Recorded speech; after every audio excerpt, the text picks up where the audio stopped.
Glorificamos o nome santo do Senhor. Deus é bom, fiel e soberano. Eu saúdo a igreja na santa e gloriosa paz do Senhor Jesus. Amém. Estamos num culto memorável, estamos num culto de Santa Ceia, estamos num culto ao qual a presença do Espírito Santo se faz presente. Em nome de Jesus. Glória a Deus. Que a graça do Senhor possa nos envolver e que possamos sair daqui alimentados da tua palavra, do poder vivo da palavra. Amém. Em nome de Jesus. Abra o teu coração. Noite de comemorarmos a morte e a ressurreição de Jesus. Noite de lembrarmos do feito glorioso do amor de Deus para com a humanidade. E Cristo, pelo poder da tua palavra, tem nos dado, o Espírito Santo, uma mensagem para os nossos corações. E eu quero compartilhar com cada um dos irmãos. Está no livro de Lucas. Lucas, capítulo 24. Lucas, capítulo 24. É o último capítulo do livro de Lucas, versículo 36 em diante. A aparição de Jesus aos 12. Louvado seja Deus. Glorificado e exaltado seja o nome santo de Jesus. Lucas, capítulo 24, versículo 36 em diante. A todos que nos acompanham pelo YouTube, a todos que nos acompanham pelo Facebook, eu insisto em todo início de mensagem que aos que tiverem ocasião, oportunidade, puderem, em nome de Jesus, onde estiverem, peguem o seu exemplar bíblico, abra no livro de Lucas, Novo Testamento, e venha em nome de Jesus participar da leitura da palavra. O homem precisa ter o hábito, o costume, o prazer, o amor pela palavra de Deus. Isso só vem com a prática da leitura. É o Espírito Santo que abre esse desejo e esse prazer em anunciarmos o poder dessa palavra. Deus, poderosamente, tem alimentado as nossas vidas, tem alimentado a nossa história, tem alimentado a nossa alma com o poder dessa palavra. Amém? Louvado seja Deus. Lucas, capítulo 24, versículo 36 em diante diz, o tema, a aparição de Jesus aos 12. Glória a Deus.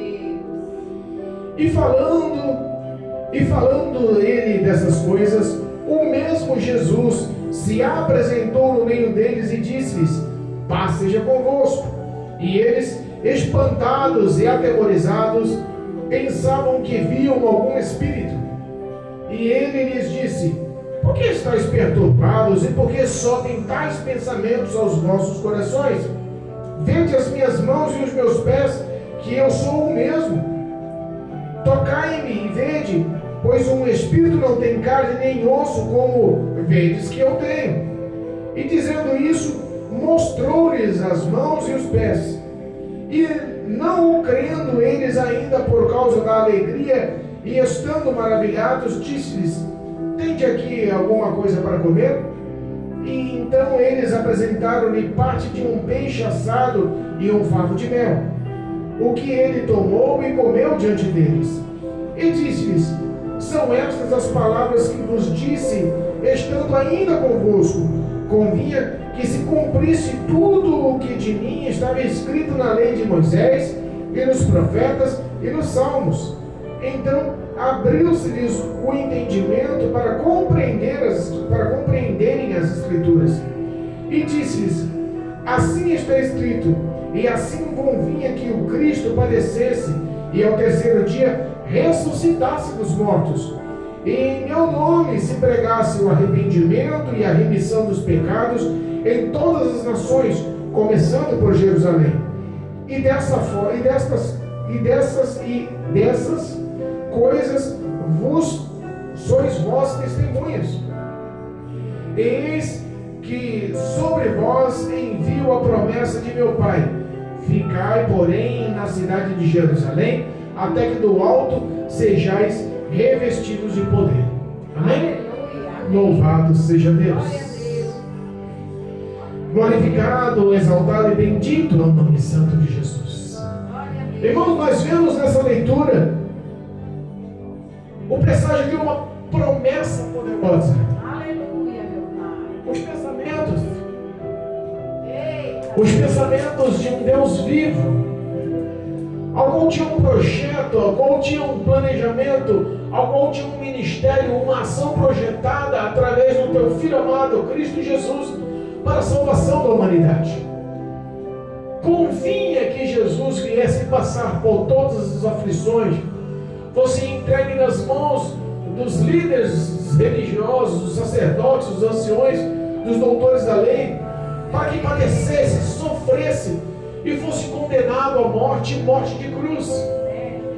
Cristo já tinha ensinado eles no decorrer dos seus 3 anos e meio de ministério. Nós estamos falando do fim do ministério de Jesus, nós estamos falando nos últimos dias de Jesus, nós estamos falando do quanto Cristo já tinha ensinado e agora eles tinham que lembrar tudo que foi falado e ensinado, para que eles pudessem pôr à prova, pôr à ação tudo que Deus ensinou através de Cristo Jesus. Aleluia. Nós estamos falando de um feito de ressurreição. Até acontecer o que está escrito na leitura oficial de hoje, aconteceu-se todo o que Deus tinha preparado. A morte e a ressurreição foi um ato de amor. Cristo, ele foi lá no Getsemane, ao orar em extrema expressão de ansiosidade e dor, pelo que estava sendo revelado, suando sangue, com todo o seu corpo lavado de sangue, sendo traído por um dos seus discípulos, Judas, o Iscariote. Vendeu Cristo por 30 moedas de prata e foram-se e apoderaram-se abruptamente, levaram Jesus no meio dos discípulos. A Bíblia fala que ele foi espancado, ele foi esbofeteado, ele foi humilhado, ele foi xingado em toda aquela madrugada. Os soldados o zombaram, os soldados o machucaram. Naquela mesma madrugada, Pedro o nega pela 3ª vez. Cristo já tinha advertido ele, Pedro, quando Jesus começa a lhe contar o que lhe ia acontecer. Pedro falou assim: não, Senhor, eu estou contigo para o que deve vier, estarei contigo nem que seja no ato da morte, juntos morreremos, mas não te abandonarei. Cristo olha e fala assim: Pedro, ainda essa noite, ainda, antes que nasça, antes que cante o galo, por 3 vezes tu me negarás. Houve todo tipo de aflição que podemos pensar: traição, rejeição, zombaria, espancamento. Os soldados romanos levaram eles até o pátio dos sacerdócios. Reuniram-se ali Caifás, Anás, os líderes dos sacerdotes, dos fariseus, toda a cúpula, os anciões, e começaram a lhe interrogar, começaram a lhe apertar, procurando pretexto para lhe levarem às autoridades dos governos. A Bíblia nos ensina que eles conseguiram o que eles queriam, porque tudo o que acontecera foi permissão de Deus. O próprio Cristo nos ensina e fala em sua palavra: não teria nenhum poder sobre mim se meu Pai não permitisse. Porque se meu Pai não permitisse, eu pediria uma legião de anjos e mataria todos aqui. Cristo tinha todo o poder e autoridade, mas ele decidiu renunciar-se para a salvação da humanidade, por amor, para a remissão, para se apropriar dos pecados, das iniquidades, do erro, da condenação, da morte, da dor, da enfermidade, da maldição. O projeto de Jesus era obedecer à ordem, o querer, a vontade de seu Pai. Padeceu. Levaram até Pilatos.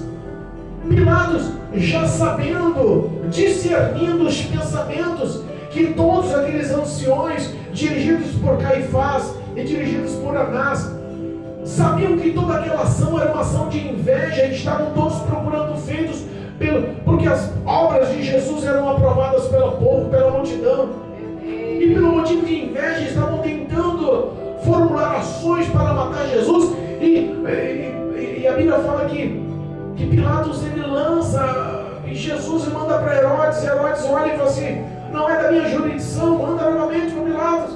Pilatos tenta se esquivar da responsabilidade que está vindo sobre a vida de um homem inocente, porque ele reconhecia que Cristo era inocente, mas a pressão política e religiosa estava sobre a cabeça de Pilatos. Pilatos, ele lava as mãos e tenta liberar Jesus, só dando uma surra de açoite com chicotes. E a Bíblia fala que ele foi dilaceradamente chicoteado. A expressão do chicoteamento foi uma brutalidade tão intensa. Os soldados romanos não só chicoteavam, eles surravam, espancavam. Se aquilo não fosse uma brutalidade, as costas, as carnes, os ossos de Jesus se expressaram, se expuseram. Coroaram ele com uma coroa de espinho, lhe colocaram um manto, arrancaram as suas vestes, lhe colocaram um manto vermelho, ele sangrando com a coroa de espinhos, lhe colocaram um cajado nas mãos e debruçaram os soldados com zombaria, escarnecendo e falando: ó Rei dos Judeus, livra-se a si mesmo. Levaram mais uma vez Jesus a Pilatos.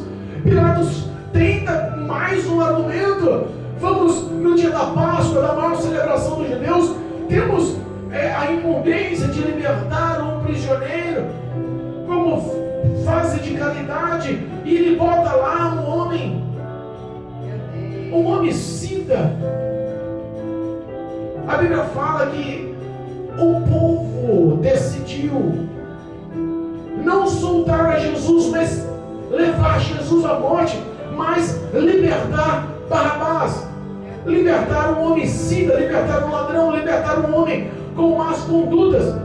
O povo decidiu, liderado pelos fariseístas da época, pelos religiosos da época, decidiram a condenação. E Pilatos, mesmo sabendo da inocência e da pureza da verdade de quem era Cristo, pois até sua esposa já tinha sido envolto pelo amor de Cristo, pelas palavras, pelas ações. A fama de Jesus corria por todas as ruas de Jerusalém. Eles sabiam que ali era uma guerra política e religiosa, mas Pilatos covardemente decide a morte de Jesus. A cruz que era para Barrabás foi levada por Jesus por mais de 3 quilômetros.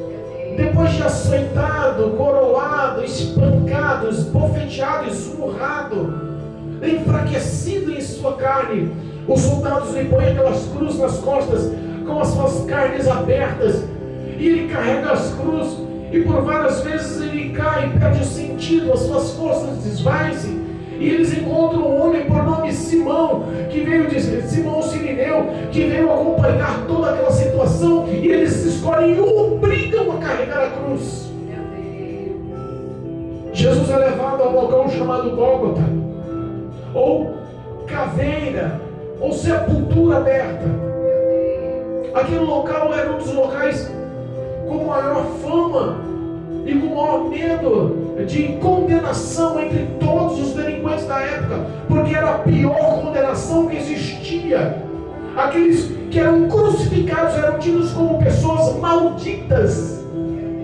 Malditas, era a pior condenação que existia ao homem.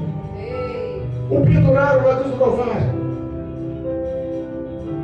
pregaram-lhe as mãos, pregaram-lhe os pés, pregaram acima da cabeça de Jesus na cruz: este é o Rei dos Judeus. A Bíblia nos ensina que o sofrimento e as dores foram intensas. Cristo estava sufocando com o seu próprio sangue, com falta de ar, inclinando as suas forças sobre os cravos dos pés para ganhar ar. Ele foi condenado e crucificado ao meio-dia, às 9 da manhã, perdão. Ele foi crucificado às 9 da manhã. E a Bíblia fala que ele também foi crucificado em meio a 2 outros ladrões. 2 cruzes e ele no meio, desfazendo a terceira cruz. Houve ali palavras que mudaram a vida dos que estavam sendo condenados. Todos os zombavam. Na visão de Mateus, todos os 2 ladrões, não foram especificados, mas chegaram ao ponto de zombar, mas quando Jesus abre a sua voz, quando das suas forças limitadas, ele expressa: Pai, perdoa-lhes, porque eles não sabem o que fazem. Um dos ladrões foram tocados pelas palavras. Houve ali o poder da salvação expressa pela palavra. Os ladrões zombavam, de repente um parou de zombar e repreendeu o outro. O outro dizia: tu não é o rei dos judeus, tu não é o Cristo, tu não és o Filho de Deus, salva-te a ti mesmo e salva-me nós também. Salva-nos também. O outro ladrão fala: calma, repreende ele, cate. Nós somos pecadores, estamos aqui porque merecemos, mas este homem nada tem, mesmo estando sobre a mesma condenação. Tu não temes a Deus? Este homem é inocente. Olha para Jesus e fala: Cristo, Jesus Nazareno, quando entrares em seu reino, lembra-te de mim. Jesus olha para ele com todo esforço e expressa: ainda hoje prometo que estarás tu comigo no paraíso. No fim do seu ministério ainda há redenção, ainda há a última oportunidade. Por volta das 3 da tarde, a Bíblia diz que ele clama: Abba Pai, Abba Pai. Aleluia, meu Deus. E lhe pede e contesta: por que, Senhor, tu me abandonaste? Porque naquele exato momento todo o pecado da humanidade estava sendo lançado sobre Jesus, e Jesus, carregando sobre si o pecado, carregou sozinho o peso do pecado. Carregou só sobre si o peso do pecado, toda a opressão de todo mundo sobre suas costas. E conclui: Pai, em tuas mãos está entregue o meu espírito. Suspira e falece, venha dormir, morre. Os soldados, vendo aquela ação, se comovem. Houve ações na natureza que não se explica. A Bíblia nos ensina que do meio-dia às 3 da tarde o céu se escureceu, tudo perdeu-se a luz. Quando Cristo morre, há um grande terremoto, a terra sacode, as rochas se fendem. No altar do templo do sacerdote, a divisória da tenda, a divisória do altar, ela se abre, se rompe de cima e embaixo. Não há mais véu que separa o homem de Deus, que faça depender o sacerdote, levar o sacrifício para a remissão de pecado. Acaba-se ali o tempo da lei, começa ali o tempo da graça. Cristo mostra que uma outra era começou. A morte na cruz do Calvário fez o início do amor de Deus ser contagiante através da graça por Cristo Jesus. Aleluia. Em meio a todo esse sofrimento, as mulheres que lhe acompanhavam estavam acompanhando do único discípulo, João, o seu mero amigo. Elas seguiam para saber onde eles iam sepultar, porque quem era crucificado nem direito a sepultamento tinham. Eles lançavam do lado externo, porque eram tidos como malditos, não mereciam sepultamento, não mereciam enterros. Mas tiveram a ocasião ali, porque por provisão de Deus, um homem que fazia parte do Sinédrio por nome José, que vinha da cidade de Arimateia, teve uma audiência com Pilatos e ele pediu a graça do corpo de Jesus e ele lhe permitiu. Envolveram no lençol e levaram ele a uma cripta, uma sepultura que ele mandou cavar. Nunca ninguém tinha sido enterrado ali. E a Bíblia diz que eles colocaram o corpo de Jesus. As mulheres seguiam para saber onde Jesus estava indo. Das 3 da tarde às 6 da tarde. Eles tinham um período de tratar. O período não foi, as mulheres preocupadas em tratar do corpo de Jesus, porque era de costume dos judeus tratar os falecidos com perfumes e bálsamos preciosos. Mas não houve tempo do tratamento, então as mulheres seguiam, porque o intuito era saber onde seria depositado o corpo de Jesus. José de Arimateia deposita o corpo de Jesus e eles botam uma grande pedra, uma grande porta em forma de pedra de rocha na frente da sepultura. Os historiadores e os grandes teólogos nos ensinam que as pedras eram tão intensas que 20 homens eram necessários para arrastar uma pedra daquela que tampava a entrada do sepulcro de Jesus. Começa às 6 da tarde, começa o sábado.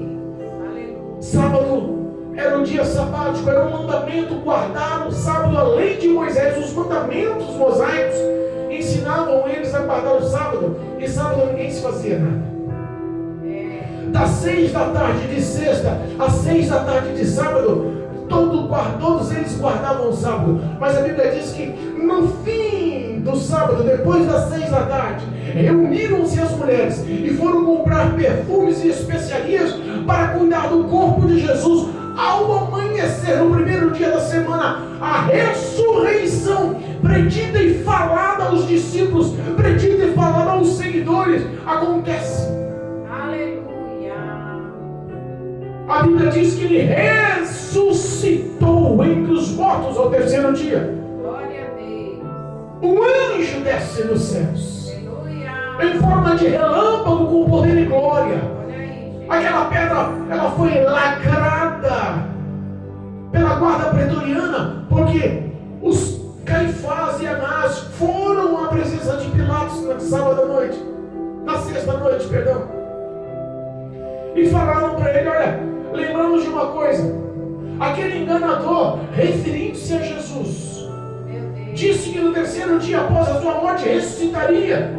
Faz o seguinte, para prevenir, põe guardas guardando a entrada do sepulcro, para que eles não venham a raptar o corpo. Os discípulos venham raptar, levar o corpo e dizer que ele ressuscitou, para que essa situação não complique como está complicada, não se torne pior ainda. Convence Pilatos com uma mentira. Convence Pilatos dizendo que os discípulos levariam o corpo morto de Jesus.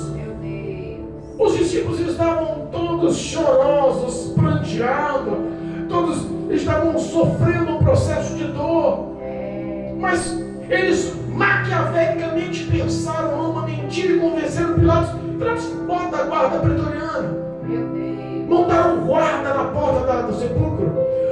Os guardas pretorianos amarraram com cordas, fixaram com cravos e selaram aquelas cordas naquela rocha imensa, onde mais de 20 homens eram necessários para arrastar aquela corda, depois de arrastar aquela rocha, depois de cortar as cordas que os prendiam.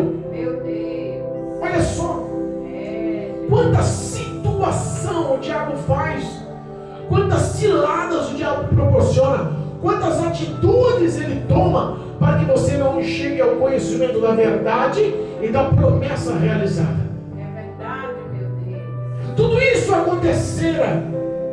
Guardas estavam na porta do sepulcro. A ressurreição era no domingo. As mulheres preparadas já com os produtos aromatizados para cuidar do corpo de Jesus no domingo de manhã. Tudo isso aconteceu antes de Jesus se apresentar aos discípulos, antes do primeiro versículo oficial que lemos da leitura de hoje. Começamos a entender que Jesus, ao ressuscitar, ele ressuscitou primeiro, não dependia daquela rocha para ser removida para que ele saísse. Mas pastor, por que deixaram os anjos descerem e abrir a sepultura? Para que os homens vissem que ele não estava mais dentro. Glória a Deus. O Todo-Poderoso Deus não necessitava da ajuda dos anjos para sair daquela sepultura. Mas a Bíblia nos ensina que a ação dos anjos foi uma provisão para que as mulheres soubessem que Cristo foi o ressuscitado. Glória a Deus. Um anjo desce dos céus em forma de relâmpago, com vestes reluzentes, resplandecentes, brancas e puras.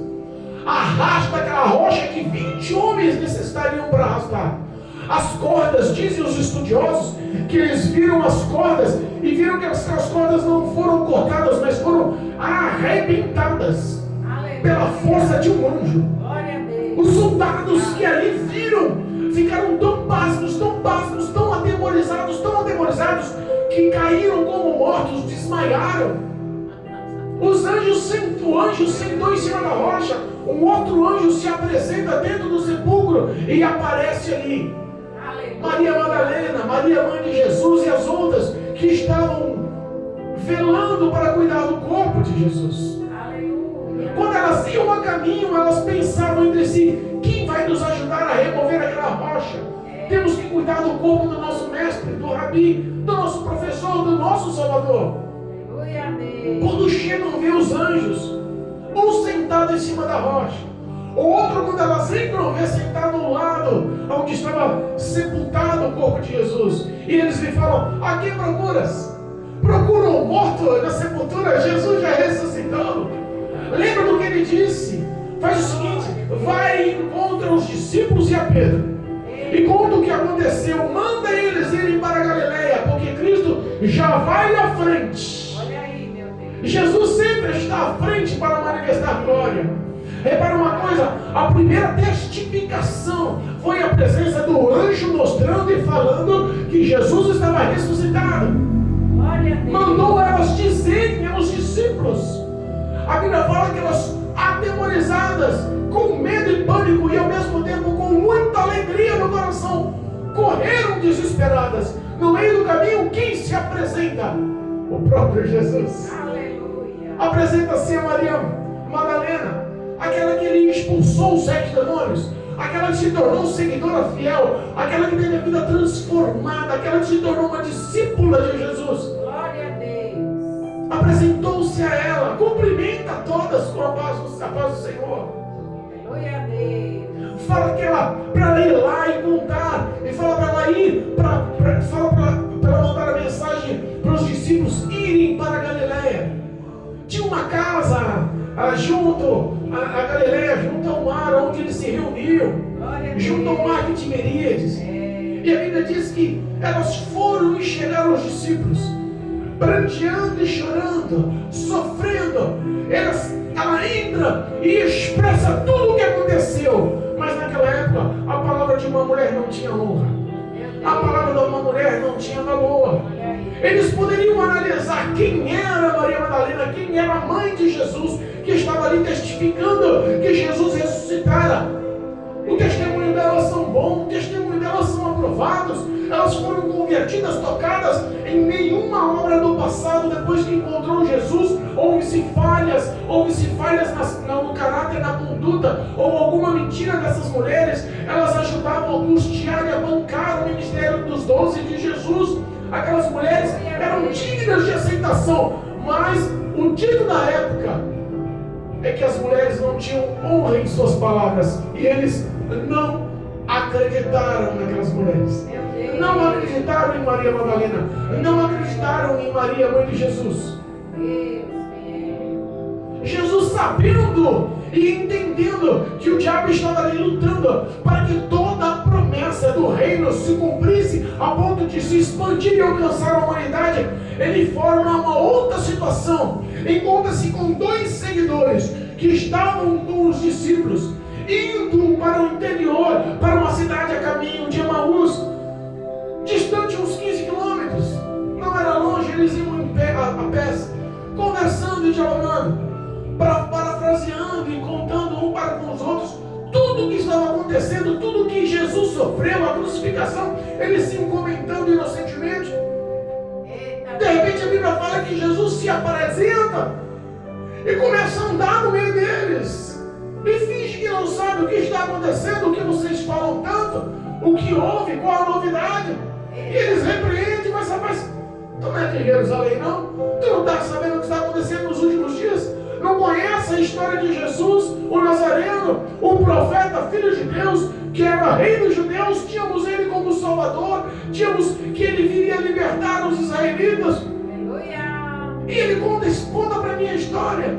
E eles no meio do caminho relatando e contando. E Jesus de repente falou: mas vem cá, as leis do passado, dos profetas, a lei de Moisés, os salmos já não falavam e anunciavam que necessitaria que ele caísse nas mãos dos pecadores e sofresse morte, mas ressuscitaria. Eita Deus.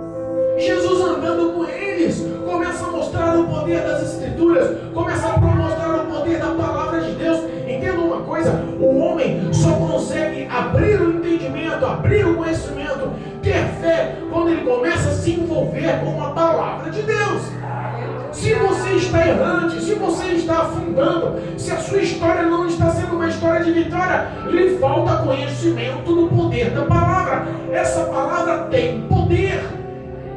A Bíblia diz que eles chegam em Emaús, eles chegam na cidadezinha deles, e Jesus, ele dá um pretexto de continuar a caminhada, mas já tinha acabado o dia, já tinha começado a noite. Eles insistem, vem, fica conosco, já caiu a noite, é perigoso, passa a noite conosco. E Jesus, de bom grado, aceita a hospitalidade. Eles reclinam-se à mesa, e quando Jesus pega o pão e parte o pão, a Bíblia diz que o entendimento, a visão espiritual, a clareza de quem era que estava com eles, se abriu os olhos. Eles enxergaram e entenderam que quem estava com eles ali era o Cristo, o ressurreto, que ressurgiu e ressuscitou para a glória de Deus Pai. Estava com eles comendo a mesa. Glória a Deus. Quando eles entendem que era Jesus, Jesus desaparece aos olhos nu.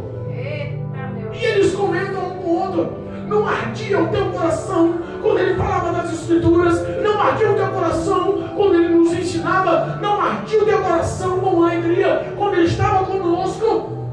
Eles entenderam quem era Jesus e nem passaram a noite na cidade. Tomaram na mesma hora o caminho de volta e correram aos discípulos pela segunda vez.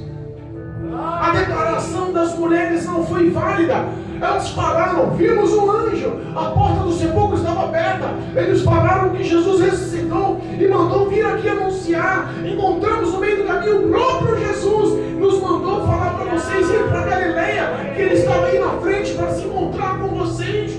Nós vamos contigo, Jesus ressuscitou, vimos Jesus. E eles não acreditaram. De repente chega os dois discípulos que estavam a caminho de Emaús e eles declaram tudo o que acontecia. Estávamos caminhando em direção a Emaús, estávamos caminhando em direção à nossa cidade e se encontramos com Jesus. Ele se apresenta e nos começa a falar do poder da palavra. Glória a Deus. Santo, santo. Reconhecemos ele ao partir do pão. Reconhecemos ele ao ato de partir o pão. Sabíamos que quem estava conosco ali não era uma pessoa qualquer. Ele desapareceu em nossos olhos. Ante a nossa face ele sumiu, mas ele ressuscitou. Sabíamos que era ele. As suas palavras nos enchiam o coração, geravam em nosso ser alegria. As suas palavras nos comoviam, nos preenchiam. Estamos aqui para relatar: Jesus Cristo vive. Aleluia. Jesus Cristo ressuscitou. Glória a Deus. O diabo mais uma vez lança cegueira aos olhos dos discípulos. Meu Deus. E eles mais uma vez não acreditaram. Olha aí, Jesus. Jesus morreu. Nós vimos Jesus. Ele morreu. Vimos como os soldados batiam nele. Meu Deus. João falou para nós como ele foi morto. João falou para nós como ele foi açoitado. Nós fugimos, mas João ficou lá. João é um de nós, dos 12. O corpo dele estava dilacerado, sangue puro. Ele estava coroado com uma coroa de espinho. Ele padeceu na cruz, até vinagre tentaram dar para ele enganar. Ele foi perfurado com uma lança. Jesus morreu, a cena que nós temos é dele morto, dilacerado, ensanguentado. É de um Cristo que padeceu e morreu, não nos traz mais esperança. Meu Deus. O coração e o sentimento deles estavam perdidos. A fé abalou-se. A fé abalou-se. Olha só. Muitas vezes nós temos o privilégio dado por Deus de ouvirmos a palavra de Deus. Glória a Deus. Obrigado, meu Pai. Muitas das vezes nós temos o privilégio de ouvir o poder vivo das palavras de Deus que mudaram a vida das testemunhas, que passaram por eventos só para levar aos discípulos a notícia da ressurreição do Mestre. Verdade. E nos dias de hoje não muda. Quantas vezes nós ouvimos a palavra de Deus pela boca de A ou boca de B e não queremos acreditar? Quantas vezes nós vemos os testemunhos miraculosos de pessoas que tiveram um encontro real com Deus, que tiveram uma vida mudada, que foram tocadas e que se encheram de vida, de alegria, de paz, mas mesmo assim não querem dar valor. Ah, isso aconteceu com você, mas eu não acredito não. Ah, isso comigo não vai mudar, não acredito não. A incredulidade, a falta de fé, ou a falta do amor que está morrendo, a fé que está sendo abandonada, está levando incredulidade e dureza ao coração de muitos. Cristo tem um plano de redenção, tem um plano de transformação, de perdão, tem um plano de regeneração, de levantar muitos que estão com o coração duros, petrificados de perder uma fé, mas Jesus tem um processo de mudança e mudança através do poder da palavra. Glória a Deus. Eles não acreditaram nas mulheres, por mais que o testemunho fosse impactante. Vemos um anjo, vemos a crente aberta, ele falou conosco, Jesus se apresentou no meio do caminho para nós. Os discípulos, os seguidores que estavam falando assim, rapaz, mas ele veio e entrou na minha casa, ele sentou e reclinou-se à minha mesa, ele conversou conosco, ele nos explicou das palavras, falou das escrituras, da lei mosaica, diz que tudo isso era comovido pela vontade de Deus. Deus é que preparou, conforme as escrituras, que tudo acontecesse para a salvação da humanidade. Eita, meu Deus, é verdade. A palavra dos discípulos também não foram fortes o suficiente. Jesus. Às vezes, Deus tem que sacudir você. Meu Deus. Às vezes Deus te bota em processos de dores, para que você entenda que Ele quer se aproximar de você.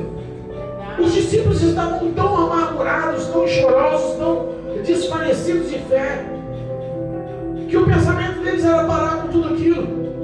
Pedro foi o primeiro que encabeçou, gritou uma questão da coisa: vou voltar a pescar, vou voltar aos meus velhos hábitos. Isso foi só uma fase, 3 anos e meio se passou.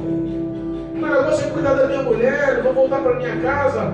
O Messias não ganhou mesmo, acabou morrendo. Os milagres foi bom, nos ensinou muita coisa, mas não dá para praticar nada. Só passou, vai servir como experiência para a gente, mas não dá para praticar nada. A nossa história acabou aqui, foi bom enquanto durou. O pensamento deles era esse, o luto deles era esse, o pranto de dor deles era esse. Porque quando o homem se abala na fé e se afasta de Deus, quando ele não sente mais a presença de Deus, ele quer voltar ao homem antigo, ao homem anterior, a velha criatura. Quando nós perdemos a presença do Espírito de Deus, quando nós perdemos a presença da aliança, do conserto, do nosso bem-estar, de sermos guiados pelo Espírito de Deus, quando ele sai do templo que é o nosso coração, nós se afastamos pelo pecado, pela iniquidade e pelo erro. Isso nos conduz à vergonha, nos conduz a pensarmos que não somos dignos, e Satanás bombardeia a mente dos seus. Eles estavam num momento de dor, a visão espiritual estava fechada, o coração estava agoniado, não havia mais clareza para eles. O testemunho de todas as mulheres, por mais que eram mulheres que eles conheciam a origem, conheciam o processo que passaram para falar e ser dignos de aceitação, eles não creram. O processo daqueles homens que eram seguidores como eles, o relato, andou conosco, nos falou das leis, sentou em nossa mesa, entrou em nosso lar, partiu o pão para conosco, sabíamos que era Ele, as palavras dele ardiam em nosso coração. Nós o reconhecemos, Ele desapareceu perante os nossos olhos. Ninguém pode ter esse poder a não ser Cristo Jesus. A Bíblia diz que enquanto Ele falava, enquanto os discípulos de Emaús falavam, enquanto os dois confessavam tudo que acontecia, estava lá Maria Madalena, Maria mãe de Jesus e todas as outras mulheres. Os discípulos, os 12 estavam lá.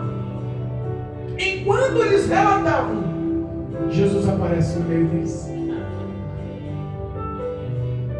Jesus aparece para tirar as dúvidas. Jesus aparece para quebrar a incredulidade.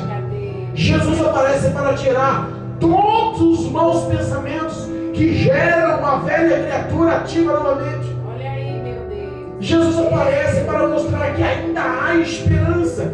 Jesus aparece para mostrar os planos que eu tenho para a vida de vocês estão ativos.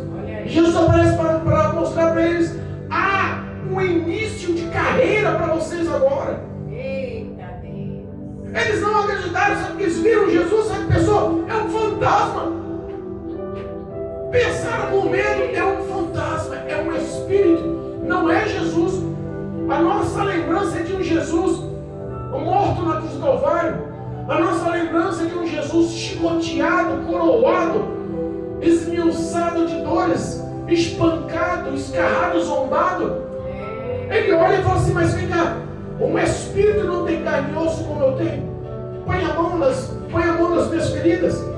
Toca assim as feridas dos meus pés, nas minhas mãos. Deus poderoso. O espírito não tem carne e osso, sou eu. Até que eles entendessem, quando abriu o entendimento e a visão, ele os repreendeu. Glória a Deus. Homens de pouca fé, de má fé. Olha aí. Como é duro, mandei as testemunhas, não acreditaram. Meu Deus. Mandei as mulheres falar, vocês não acreditaram. Mandei os homens falar, os discípulos, vocês não acreditaram. Eita Jesus. A Bíblia diz que a incredulidade estava tão grande, o medo estava tão grande, pensando que ainda era um fantasma, que eles viram que já havia um misto de alegria no coração, mas não acreditavam que Jesus usou a estratégia de dizer, estou com fome, tem alguma coisa para me comer? Eles estavam assando peixe, ofereceram peixe e fato de mel para Jesus. Quando eles comeram, eles viram que ele comeu, o fantasma não come. Aí ele catou e levou uma certa tranquilidade e ele começou a explicar. Esse projeto foi um projeto de Deus. Olha aí. Vocês me viram padecer e morrer na cruz do Calvário. Eita papai. Mas também tem que entender que a ressurreição fazia parte do projeto de Deus. Agora vocês têm um projeto meu para vocês. Eu vou voltar para o meu Pai, vou sentar à direita do meu Pai, do trono do meu Pai. Vou para a glória, minha vida vai estar agora na presença do Senhor, mas ele manda dizer que ele manda uma promessa. Ele manda um revestimento, ele vai mandar um auxiliador, o Espírito de Deus sobre a vida de vocês. Deus poderoso. Fiquem em Jerusalém, até que do alto sejais revestidos de poder. Fiquem em Jerusalém, porque vocês vão precisar de revestimento, porque eu dou autoridade. Lembra da autoridade que eu dei para vocês no começo? Que vocês saíram de 2 em 2 para levar a minha palavra, o reino de Deus, para levar a cura aos enfermos, para levar a libertação aos endemoniados, para levar reconciliação, paz, para levar transformação e vida. Vocês têm esse mesmo projeto, só que agora não mais estarei convosco. O Espírito de Deus estará convosco. Olha aí. E de anunciar o Evangelho a toda criatura e em todas as nações, começando por Jerusalém. E com vocês estará sinais de pôr as mãos sobre enfermos e curarem, se comer algo mortífero não nos fazer mal algum, de pegarem serpentes e escorpiões, de pôr a mão sobre endemoniados e expulsar os demônios, sujeitarão a vós. Eu serei contigo, esses sinais vão te seguir, eu jamais os abandonarei. Aleluia, meu Deus. Repara que o projeto de Deus era curar o coração da falta de fé, era curar o coração da incredulidade, era curar o coração daquele processo de luto que estava gerando pecado e afastamento de Deus. Deus restaurou aquele povo. Glória a Deus. Deus restaurou os seus discípulos. Em uma certa ocasião, porque Cristo ficou um período, diz os estudiosos, que ele se apresentou para mais de 500 dos seus seguidores. Mais de 500 pessoas o viram. Além dos discípulos, além das seguidoras das mulheres, mais de 500 pessoas o viram. Aleluia. Eita. Ele ficou um período com Jesus e logo no começo, quando ele se apresentou, ele sumiu no meio dos discípulos de novo. Olha aí. E depois se apresenta. Depois de tudo o que acontece, Desce, Pedro olha um para os outros. Estavam os discípulos em volta de Pedro. Pedro olha e fala assim: estamos aqui na Galileia. Estamos aqui na beira da praia, na beira do mar da Galileia, de Tiberíades. Quer saber uma coisa? Eu vou pescar.